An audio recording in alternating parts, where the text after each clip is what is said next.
আপনারা জানেন কিছুদিন পূর্বে আমাদের রক্তের বিনিময়ে স্বৈরাচারী সরকারকে লড়াই চালিয়ে যাব, লড়াই চালিয়ে যাব, লড়াই চালিয়ে যাব।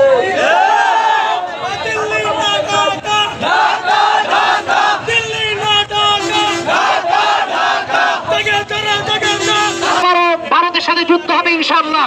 আর সেই যুদ্ধে শুধু আর্মি নয়, শুধু সেনাবাহিনী নয়, সাথে যদি ফারাক্কাবাদের উচ্চতা যদি হয়ে থাকে ৭৩১০ মিটার, আমরা ১০,০০০ মিটার ফারাক্কাবাদ তৈরি করব। দেশের মানুষকে রক্ষা করবো ইনশাআল্লাহ। আমাদের যাতে দেশের মানুষকে কোনো আক্রমণ না করতে পারে ইনশাআল্লাহ।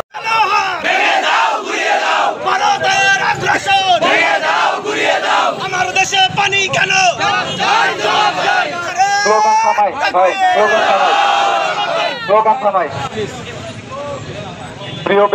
কাশ্মীর বানানোর অন্তরাজ্য বানানোর প্রক্রিয়া চলে, তাদের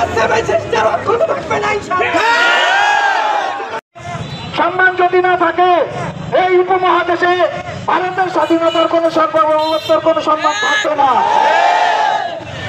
আমরা শান্তিপ্রিয় একটি জাতি, তবে আপনাদের মনে রাখতে হবে একই সাথে আমরা একটা বীরের জাতি। আমরা 1952 সালে দেখিয়েছিলাম বীরের জাতি কাকে বলে। আমরা 1971 সালে দেখিয়েছিলাম বীর কাকে বলে, বীর সন্তানকে কাকে বলে। সর্বশেষ আমরা 2024 এসে দেখিয়েছি কিভাবে 17 বছরের স্বৈরশাসককে তার অবস্থান থেকে হটিয়ে দিল্লিতে পালিয়ে নিয়ে বাধ্য করা যায়। স্বৈরশাসককে আমরা তাড়িয়ে দ্বিতীয় স্বাধীনতা অর্জন করেছি।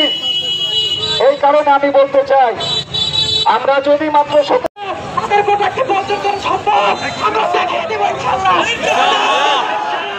আমাদের এই বাংলাদেশ চলবে, তাদের দ্বারা আমরা চলতে পারবো ইনশাআল্লাহ।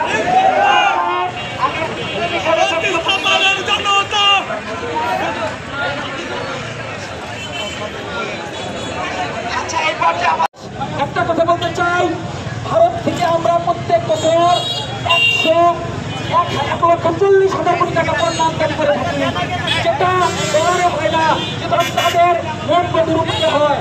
আমরা যদি বাংলার ছাত্র সমাজ, বাংলার অপমান জনতা এক হয়ে তারপর খারাপ কাজে আমার আন্দোলন কোনোদিন করব না।